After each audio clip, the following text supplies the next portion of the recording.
de casa y dejo todo atrás. Estoy dispuesto a todo con el Señor. Hoy le obedezco porque es Dios amor. Soy peregrino siguiendo a José. Confío en Dios sin importar el camino. Sé que hay un plan de amor para mí, que al final me salvará de Egipto. Este es mi credo, credo, credo. Grita que Dios es la razón de mi fe. Este es mi credo, credo, credo. Soy peregrino porque voy junto a Él. Voy caminando con la iglesia. Nubes de fieles van hacia Él. Testigos de amor cuentan con su vida esta historia hasta la eternidad.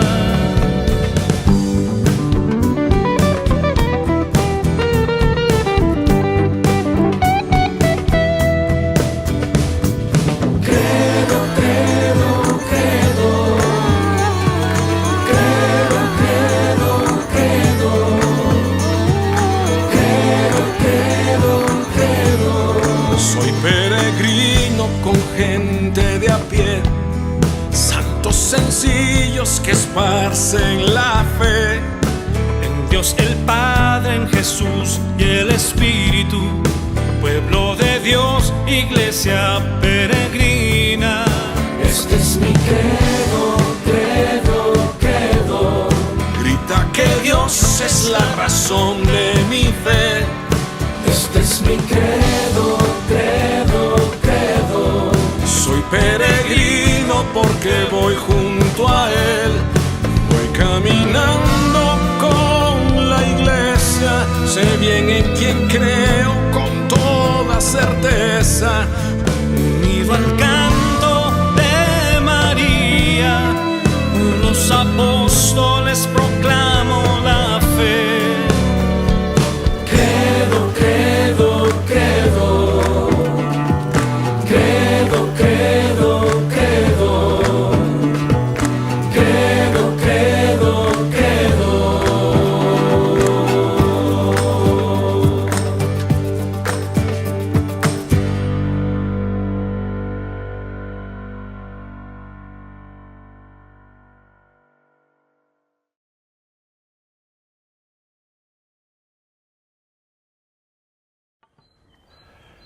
Mis queridos peregrinos, muy buenos días.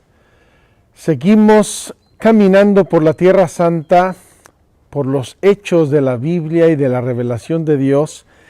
Y hoy he querido venir con ustedes a meditar en este día 25, parece mentira, día 25 de nuestra peregrinación.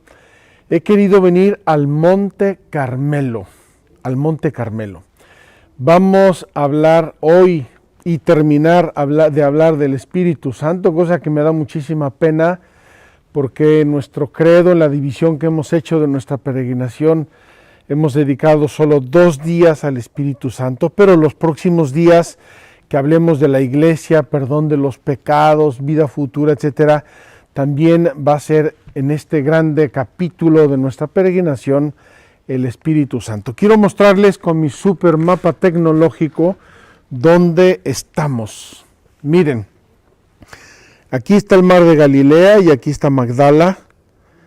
Siguiendo horizontalmente Israel hasta el mar Mediterráneo, aquí tenemos la ciudad de Haifa y aquí la ciudad de San Juan de Acre. No hace mucho estuvimos aquí en Rosh Hanikra y este grande monte, que es como una pequeña cordillera, este grande monte es el Monte Carmelo. El Monte Carmelo está ligado completamente al profeta Elías, y por el profeta Elías está ligado a la tradición monástica de la iglesia y especialmente a la Orden del Carmen. Quiero pedirle a Felipe que se acerque de nuevo porque tenemos aquí dos lugares importantes de la Orden del Monte Carmelo. Una está en la punta del Monte Carmelo y donde se ve el mar, y es donde está la gruta de Elías, donde Elías oró aquí. Y ahora estamos del otro lado del Monte Carmelo, en esta otra punta del Monte Carmelo, por el lado sureste, digamos, del Monte Carmelo, y estamos viendo el Valle de Jezreel, el Valle de Jezreel, que les voy a mostrar en unos momentos. Y estamos en el lugar llamado del sacrificio. El lugar del sacrificio está en el primer libro de los Reyes y lo vamos a leer de aquí, en donde estas cosas ocurrieron, porque es un pasaje maravilloso de la Biblia y creo que nos atañe mucho a todos. Vengan conmigo, un momento, quiero subir a la terraza de este monasterio. Es un pequeño monasterio carmelitano y vamos a ver el Valle de Jezreel. Estamos en la terraza del convento de los padres carmelitas. Este lugar se llama Musraca. Musraca es un nombre así como que suena medio feo y medio raro. Aquí en el suelo están señalados los lugares y a qué distancia están. Y quiero señalar aquí, queridos hermanos, un dato moderno y un dato antiguo. El dato moderno es que aquí, al pie del Monte Carmelo, en esta parte, repito, sureste del Monte Carmelo, hay una ciudad que se llama Yoquenam, y que es uno de los grandes polos tecnológicos avanzadísimos de Israel en este momento. Ahí se producen elementos y partes de computadoras muy sofisticados y muy importantes en todo lo que es el mundo tecnológico, la high-tech. Y aquí pueden ver, queridos hermanos, tenemos a la vista de un modo maravilloso todo este grande valle de Jezreel. Es un valle que tiene diversos nombres, casi todos nombres bíblicos, y que aparecen en la Biblia, importantísimos. La vida de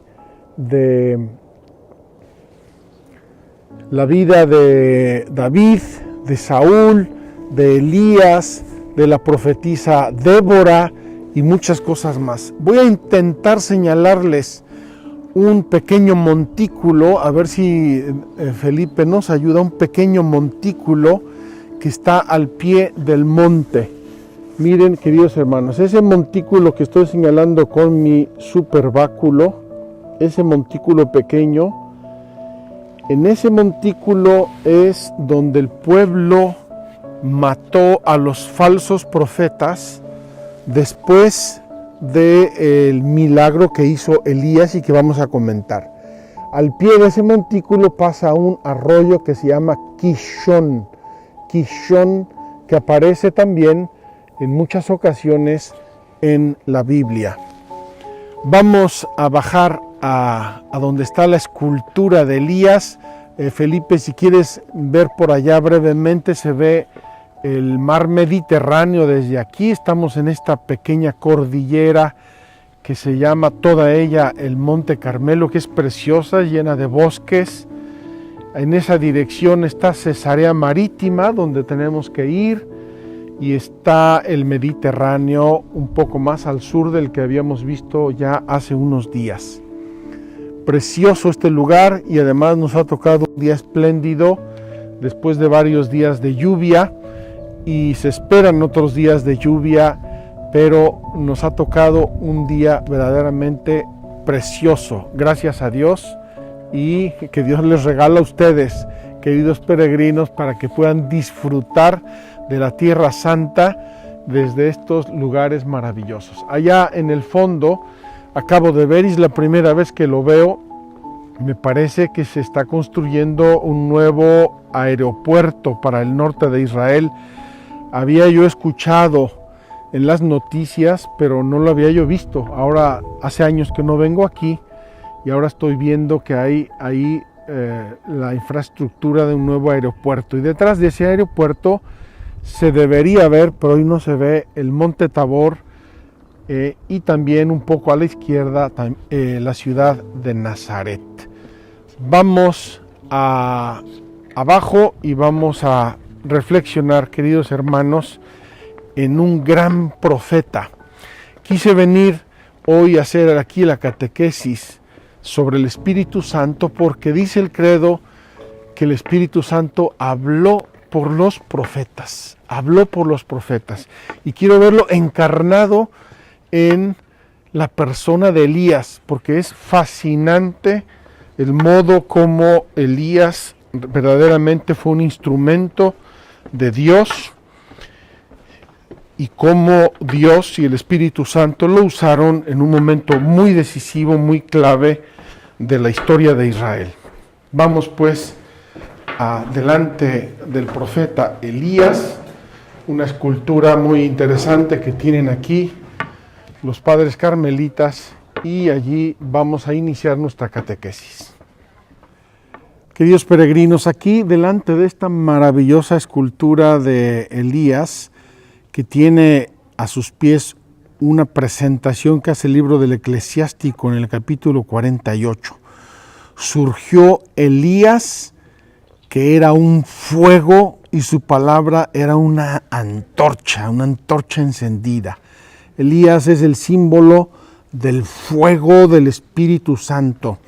Yo he querido tener aquí con ustedes esta catequesis, ya les dije, porque el credo nos dice que el credo niceno-constantinopolitano nos dice que el Espíritu Santo habló por los profetas. Luego vamos a aclarar qué significa profeta en términos del catecismo, en términos de la teología católica. Dice así el capítulo 18 del primer libro de los Reyes, el sacrificio del Monte Carmelo. Y tengo que dar un pequeño antecedente.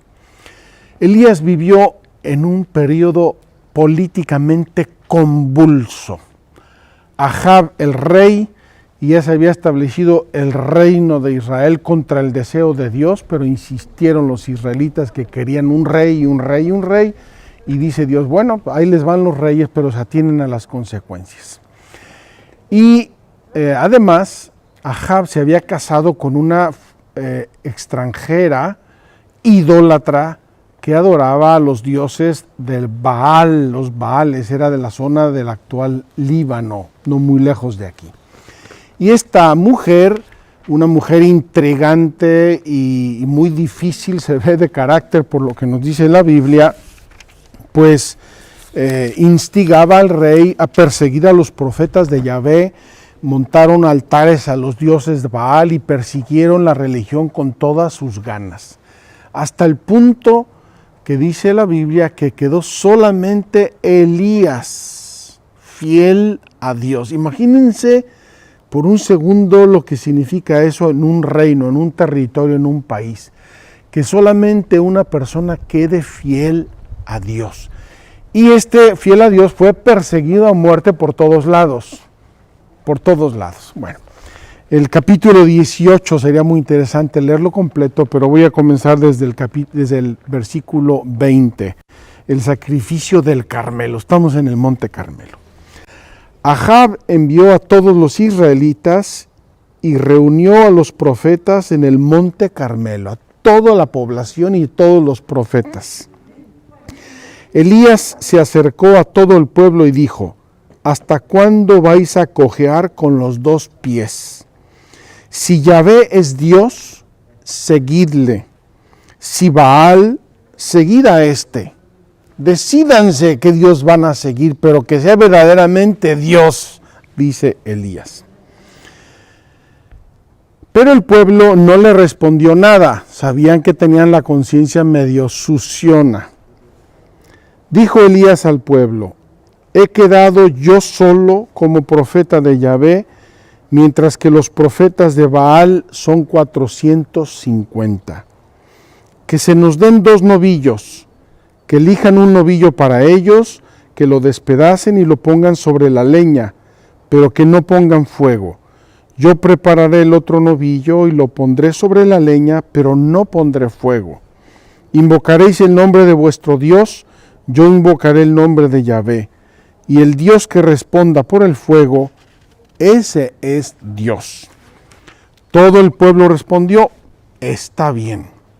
Elías dijo a los profetas de Baal, elegíos un novillo y comenzad vosotros primero, pues sois más numerosos. Invocad el nombre de vuestro Dios, pero no pongáis fuego. Tomaron el novillo que les dieron, lo prepararon e invocaron el nombre de Baal desde la mañana hasta el mediodía, diciendo, Baal, respóndenos. Pero no hubo voz ni respuesta. Danzaban cojeando junto al altar que habían hecho. Llegando el mediodía, Elías se burlaba de ellos y decía, gritad más alto, porque es un Dios.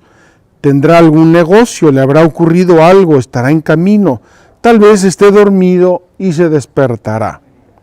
Gritaron más alto, sajándose según su costumbre con cuchillos y lancetas hasta chorrear la sangre sobre ellos.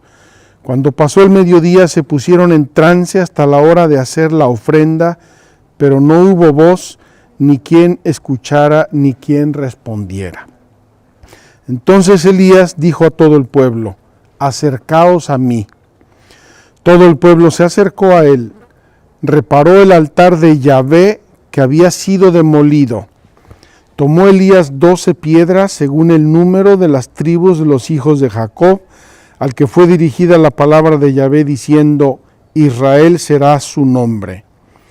Erigió con las piedras un altar al nombre de Yahvé, e hizo alrededor del altar una zanja que contenía como unas 2 arrobas de sembrado. Dispuso la leña, despedazó el novillo y lo puso sobre la leña. Después dijo, llenad de agua 4 tinajas y derramadla sobre el holocausto y sobre la leña. Lo hicieron así. Dijo, repetid, y repitieron. Dijo, hacedlo por tercera vez. Por tercera vez lo hicieron. El agua corrió alrededor del altar y hasta la zanja se llenó de agua. A la hora en que se presenta la ofrenda, se acercó el profeta Elías y dijo, Yahvé, Dios de Abraham, de Isaac y de Israel, que se sepa hoy que tú eres Dios en Israel y que yo soy tu servidor y que por orden tuya he ejecutado todas estas cosas. Respóndeme, Yahvé, respóndeme, y que todo este pueblo sepa que tú, Yahvé, eres Dios que conviertes sus corazones. Cayó el fuego de Yahvé que devoró el holocausto y la leña y lamió el agua de las zanjas. Todo el pueblo lo vio y cayeron sobre su rostro diciendo, Yahvé es Dios, Yahvé es Dios. Elías les dijo, echad mano a los falsos profetas de Baal, que no escape ninguno de ellos. Les echaron mano y Elías les hizo bajar al torrente de Kishón, y allí los degolló. Queridos hermanos, repito mi premisa.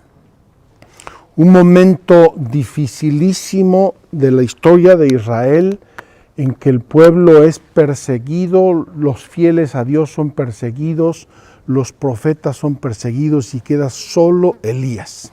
Por cierto, Elías, por quien no lo sabe, vivió en el siglo IX a.C., poco tiempo después del rey David y del rey Salomón, y su nombre significa Yahvé es mi Dios. Ya desde el nombre en el Antiguo Testamento es muy expresivo, Yahvé es mi Dios. Pues este pobre de Elías recibió una vocación terrorífica, hablando humanamente. Ser fiel a Dios contra el rey, contra la reina, contra los falsos profetas y contra todo el pueblo veleidoso que se había cambiado de religión como quien se cambia de zapatos. El pobre de Elías llegó un momento en que se deseó la muerte, tenía una depresión y dijo, Señor, ya mátame, sácame de este mundo. Y Dios, Yahvé, le dijo, no, tienes que testimoniarme a mí delante de este pueblo. Y entonces es cuando ocurre este tema del sacrificio. Ahora yo quiero hacerles una reflexión o una pregunta. Queridos hermanos, imagínense la escena. Imagínense lo que Elías tenía en su corazón, que era el fuego de Dios, el fuego del Espíritu Santo, la certeza absoluta. Si no hubiera sido un loco desencadenado, que se atreve a retar al rey, al pueblo y a los falsos profetas para hacer un sacrificio que si no hubiera sido de Dios lo hubieran degollado en el acto. Pero Elías tenía fe. Yahvé, tú eres el Dios de Abraham, el Dios de Isaac, el Dios de Jacob. Muestra que tú eres Dios. Muestra que tú eres Dios. Y con esto, queridos hermanos, voy a terminar mi reflexión aquí. Lo importante de la fe es la fe en Dios. Si creo en Dios, creo en lo que Él me ha revelado. Si creo en Dios, creo en lo que Él me ha dado. Si creo en Dios, creo en lo que Él ha establecido, instituido, inaugurado. Estamos a punto de comenzar el misterio de la iglesia. Un misterio grande, un misterio de Dios, es una obra de Dios. Pues bien, nuestros problemas de fe con la iglesia, queridos hermanos, en el fondo son problemas de nuestra fe en Dios. Yo quisiera que el ejemplo maravilloso de Elías, surgió un profeta llamado Elías que era un fuego. Me imagino cómo debió ser.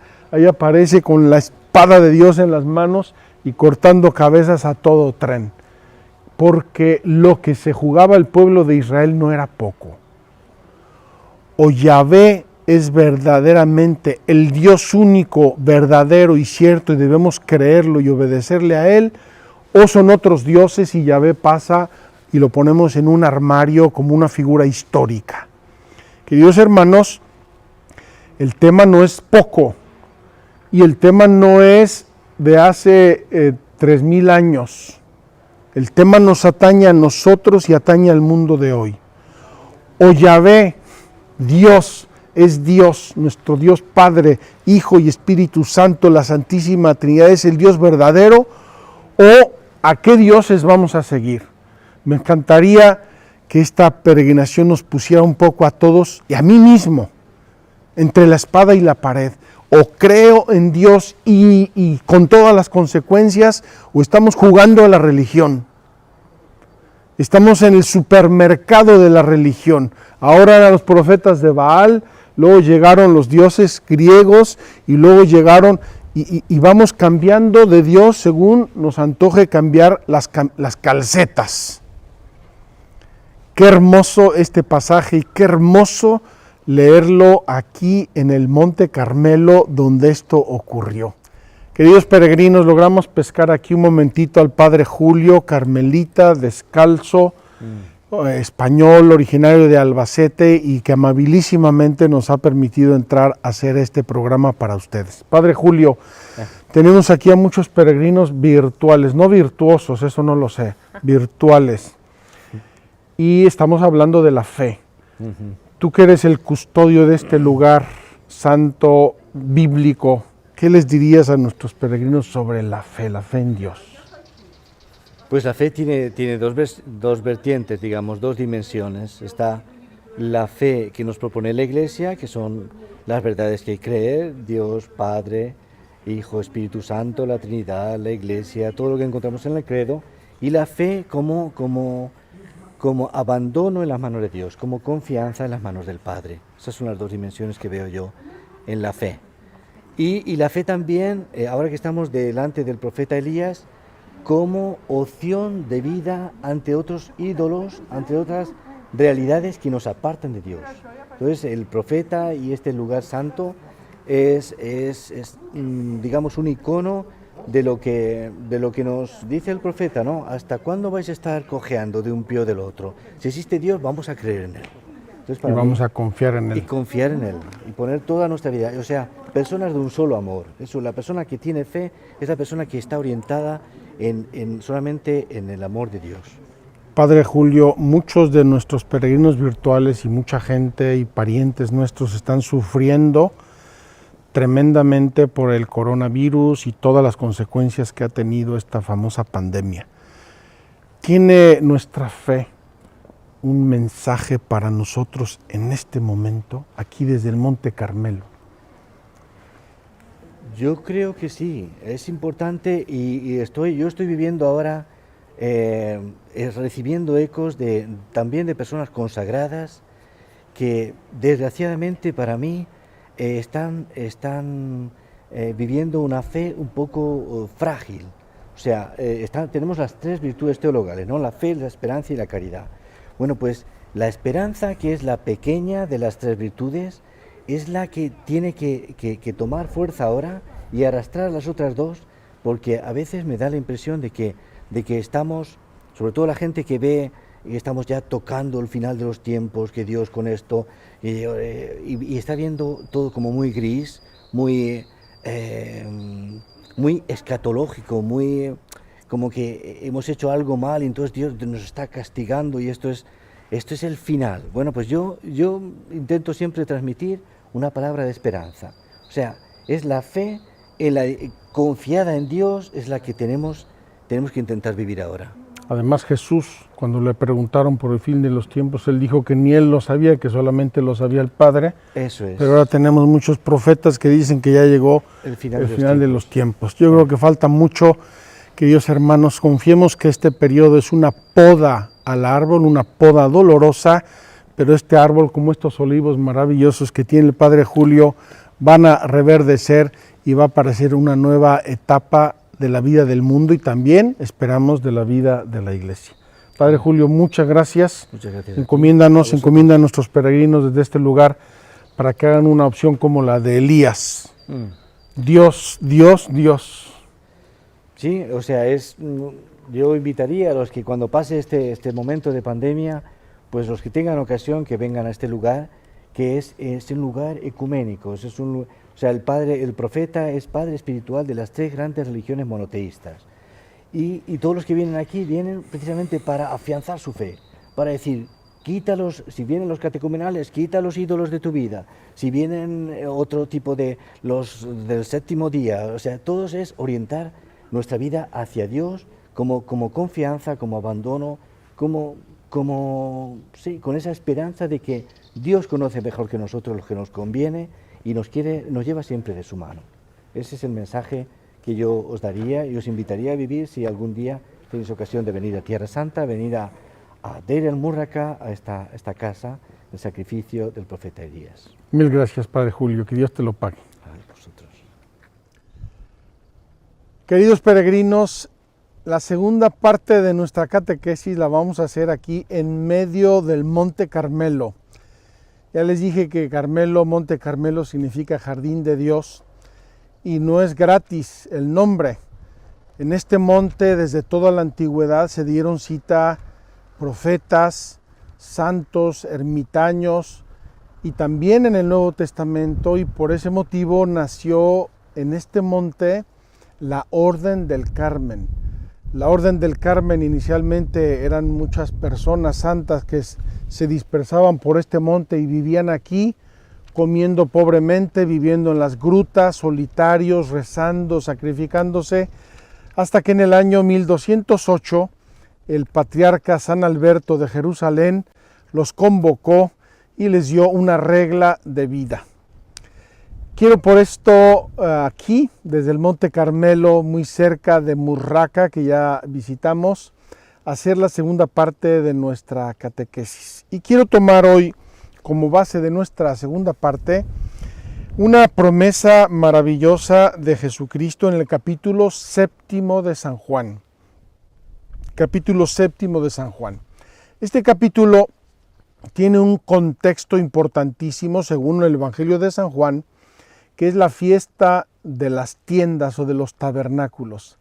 Esta fiesta se llama Sukkot en hebreo, que es el plural de Sukkah, que que significa tienda, tiendas, y la función de esta tienda, de esta fiesta, que es una de las 3 fiestas más importantes del judaísmo, Pascua, Pentecostés y los tabernáculos, 3 fiestas cuando los judíos tenían que subir a Jerusalén, si era posible, de peregrinación.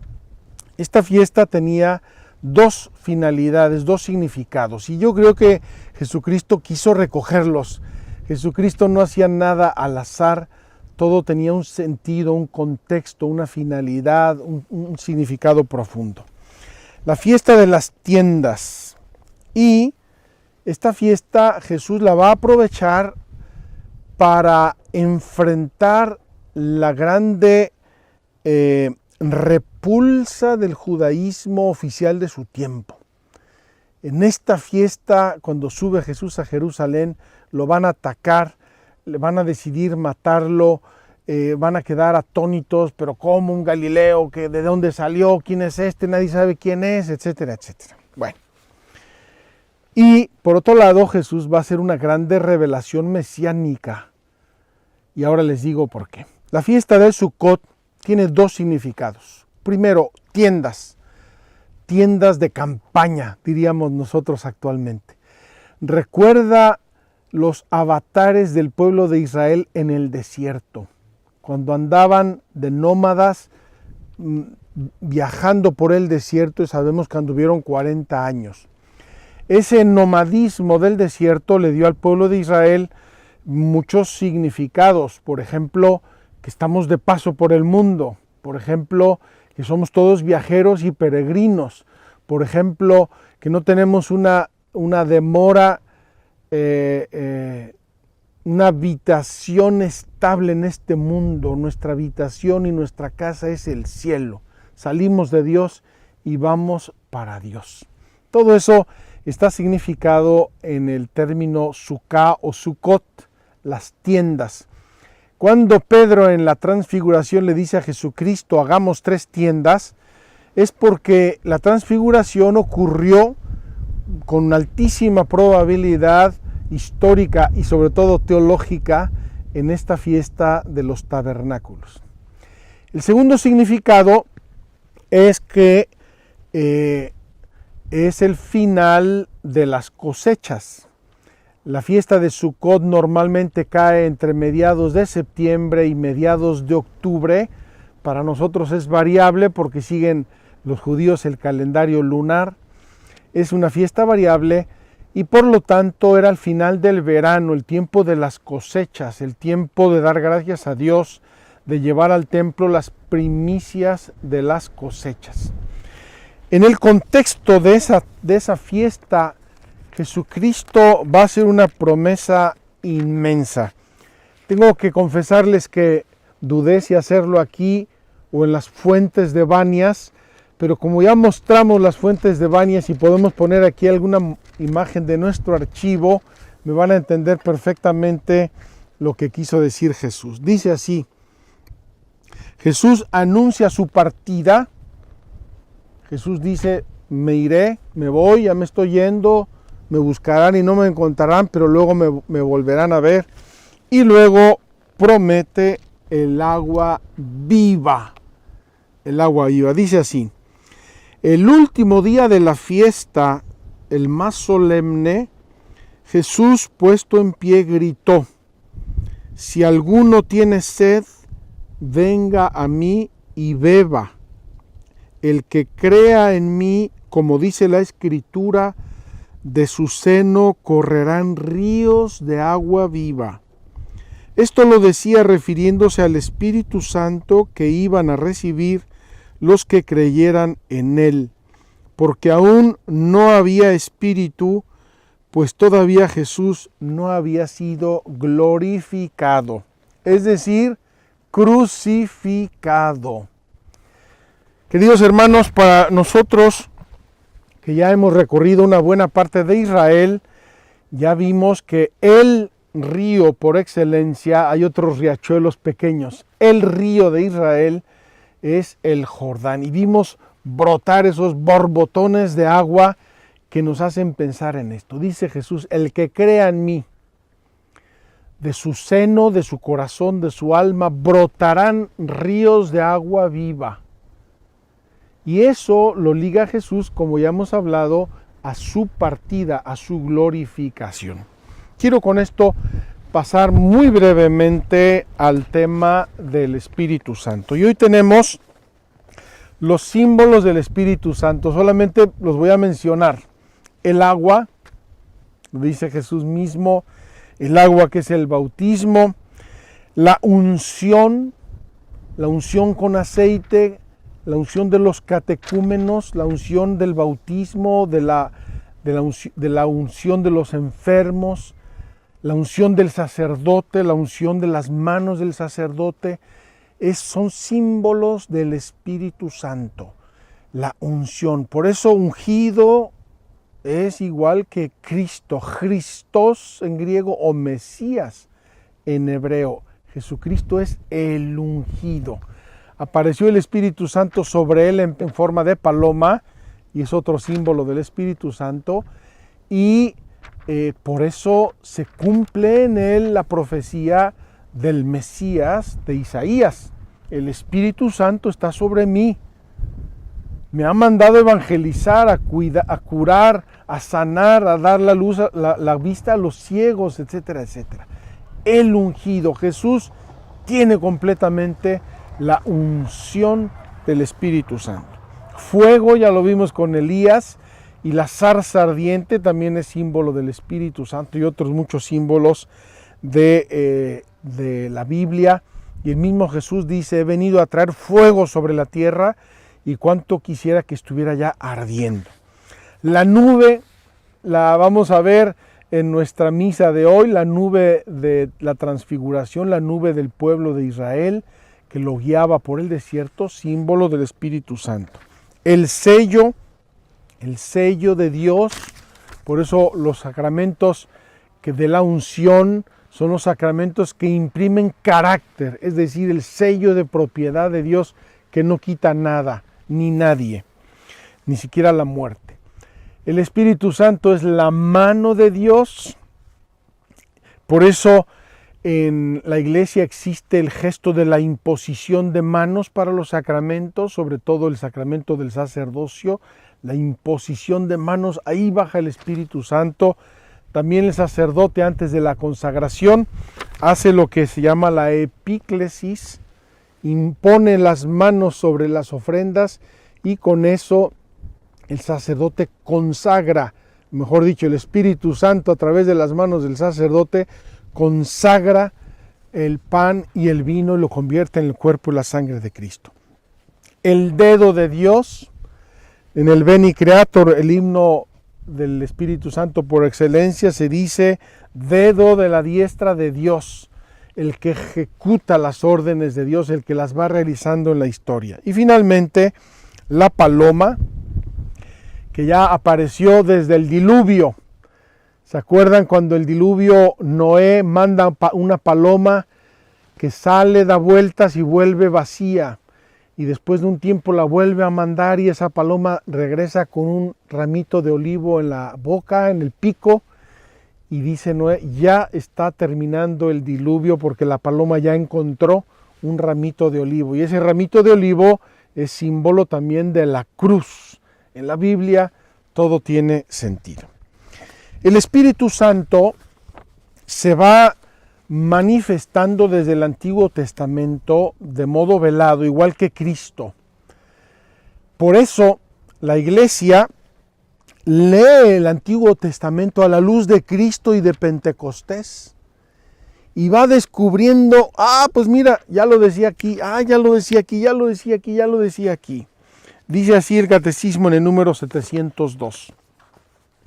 El Espíritu de Dios preparaba entonces el tiempo del Mesías y ambos, el Espíritu y el Mesías, sin estar todavía plenamente revelados, ya han sido prometidos a fin de ser esperados y aceptados cuando se manifiesten. Por eso, cuando la Iglesia lee el Antiguo Testamento, investiga en él lo que el Espíritu habló por los profetas.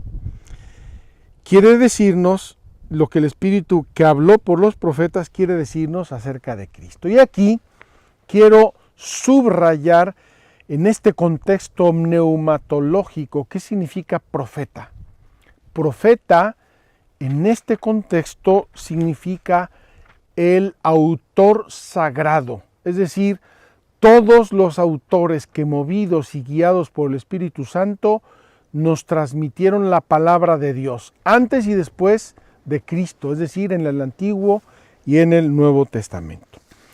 El Espíritu Santo aleteaba en las aguas en la creación, ya lo vimos, el Espíritu Santo aparece en muchas teofanías, el Espíritu Santo es el pedagogo de la ley de Moisés, que era una anticipación de la ley del amor de Cristo.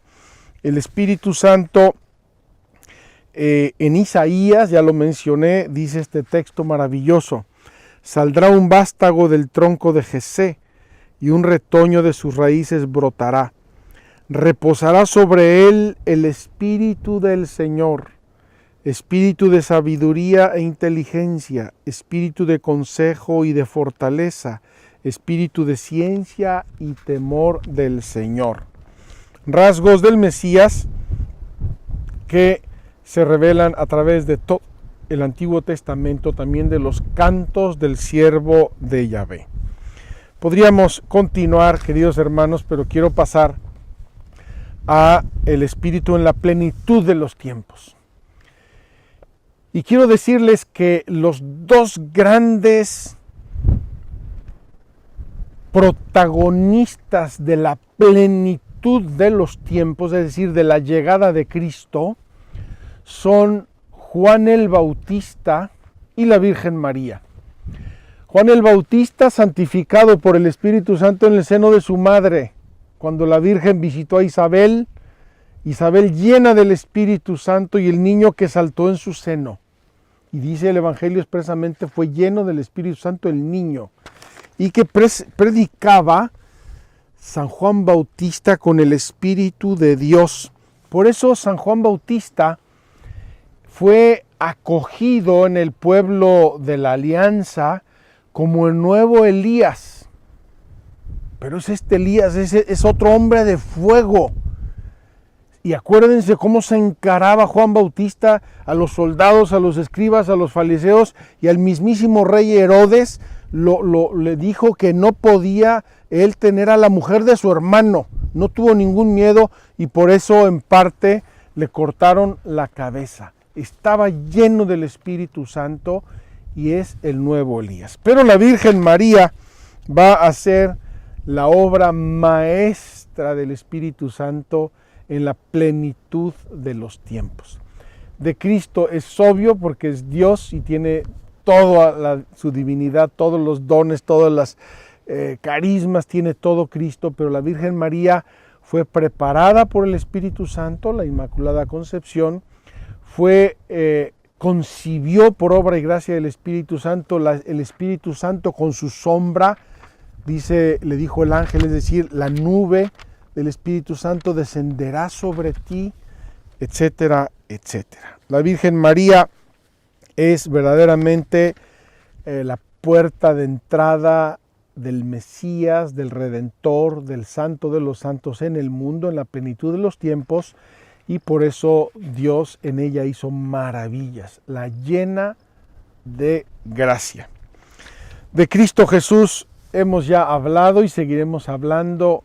Él tiene la plenitud de la divinidad y por lo tanto la Santísima Trinidad se regocija y actúa y ama y santifica a través de la humanidad de Jesucristo nuestro Señor. Espíritu Santo en los últimos tiempos. Ya hemos dicho que los últimos tiempos es desde Pentecostés hasta el final de los tiempos. A nosotros nos parecen mucho 2000 años, queridos amigos, pero acuérdense que 1000 años en la presencia de Dios son como un ayer que pasó, son como un minuto. En la historia de la humanidad, y ahora no tengo aquí los datos, aunque los investigué, se me olvidó traerlos, la historia de la humanidad o lo que nosotros podemos entender por historia de la humanidad, de todos los restos humanos que se han encontrado y restos físicos del cuerpo humano y restos de actividad humana prehistórica, se remonta a millones de años. 2000 años es efectivamente los últimos tiempos. Y si quedan otros 2000 o 3000 o 5000 o 10000 antes del fin del mundo, es un ratito comparado con la creación de Dios. Y esto se inauguró con el don de Pentecostés. Como dijo Jesús, cuando yo sea elevado, atraeré a todos a mí. Os conviene que yo me vaya, porque si no me fuere, no vendrá el Espíritu Santo. El Espíritu Santo que os mandaré después de mi glorificación. Muchos anuncios del envío del Espíritu Santo. Y como base y cimiento de estos últimos tiempos, tenemos que poner esto. Dios es amor. Dios es amor. El Espíritu Santo es el amor entre el Padre y el Hijo, y ese amor que se derrocha en toda la creación por, como nos enseña la Iglesia, por las llagas de Cristo se derrocha su sangre, su cuerpo nos lo donó por el Espíritu Santo amor. Podríamos extendernos, pero vamos a ver mucho de esto también a propósito de la Iglesia.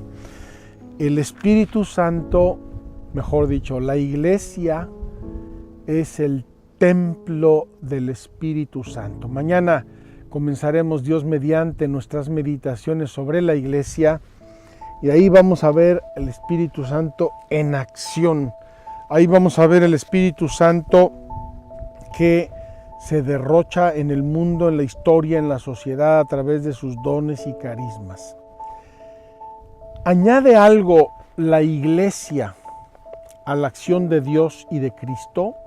No. La Iglesia, nos dice el Vaticano II, es un sacramento de salvación. Sacramento es un signo sensible, es decir, la Iglesia es el signo sensible, palpable, histórico de Cristo y de la Iglesia. Dice así el número, ya se me perdió, 738, lo voy a leer completo. Así, la misión de la Iglesia no se añade a la de Cristo y del Espíritu Santo, sino que es su sacramento. Con todo su ser y en todos sus miembros ha sido enviada para anunciar y dar testimonio, para actualizar y extender el misterio de la comunión de la Santísima Trinidad, para actualizar y extender el misterio de la Santísima Trinidad. Queridos hermanos, qué regalo, qué maravilla pensar que la plenitud de Dios, especialmente, no exclusivamente, especialmente a través de la acción del Espíritu Santo, se dona al mundo a través de la Iglesia, de la Santa Iglesia de Dios, comunión y misión en el mundo. Cristo comunica su Espíritu Santo y santificador a los miembros de su cuerpo, que es la Iglesia, y va a ser el siguiente aspecto que vamos a meditar. Luego, estas maravillas de Dios ofrecidas a los creyentes en los sacramentos de la Iglesia producen sus frutos de una vida nueva. Y esto es el estilo de vida cristiano. No lo vamos a ver en esta peregrinación, bien valdría otra peregrinación, la vida cristiana, es decir, el vivir según los mandamientos del Antiguo y del Nuevo Testamento. Y luego el Espíritu Santo se va a desplegar a través de la vida de oración de los creyentes y la cuarta parte del catecismo se refiere precisamente a la oración. Entonces, al terminar estas dos catequesis muy sucintas, repito, me hubiera gustado tener más tiempo, haberme podido explayar más sobre esto. Al terminar la acción del Espíritu Santo, la presencia del Espíritu Santo, decimos: Dios, Cristo la dona a su iglesia,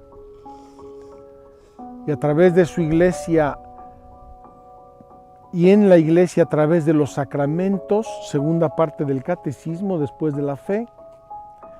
Esto genera un estilo de vida cristiana, y la vida cristiana es la tercera parte del catecismo, la vida cristiana según los mandamientos de Dios en el Antiguo y en el Nuevo Testamento y de la iglesia, y finalmente la vida de oración. Ahí tenemos, queridos hermanos, la acción del Espíritu Santo en los últimos tiempos, a través de los sacramentos, a través de la vida cristiana y a través de la oración. Vamos a terminar aquí para poder prepararnos a la celebración eucarística con un agradecimiento de nuevo muy gigante a los padres carmelitas que han sido tan amables, a Dios que nos ha regalado este día espléndido, y a ustedes desde el Monte Carmelo, desde el jardín de Dios. Cuánto me gustaría que pudieran estar aquí con nosotros y ver la cantidad de flores, de pájaros, de animales, la brisa del viento. Verdaderamente estamos inmersos en un jardín de Dios. Supongo que el paraíso era más hermoso que esto, pero no cabe duda que esto también nos hace gustar el amor de Dios, y ese gusto también viene del Espíritu Santo.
Me pidieron que explicara qué es la fe. Me di cuenta que no hallaba las palabras, y tratando de encontrarlas lo dudé. ¿Qué es la fe? Es creer que hay algo más que nuestra vida, la confianza de saberme acompañar, entender que por amor yo fui creado, que ni un alma está perdida. Creo en ti, más allá de lo que veo y lo invisible.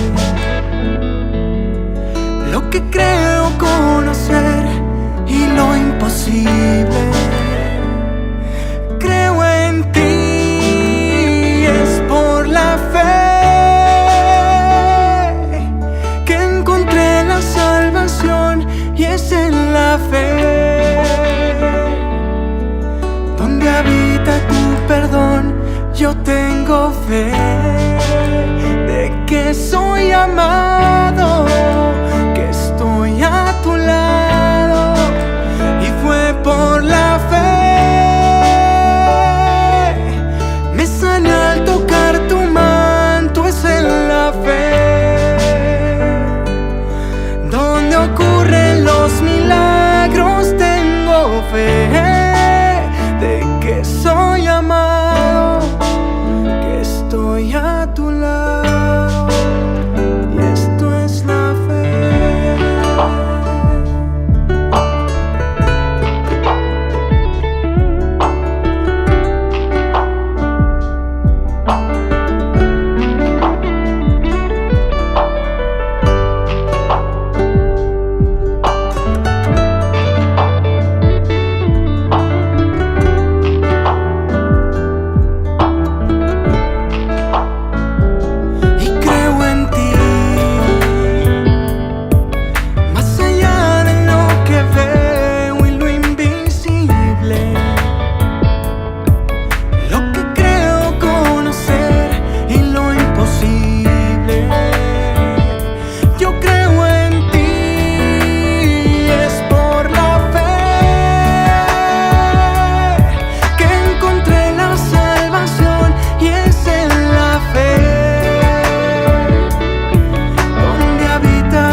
Esto es la fe.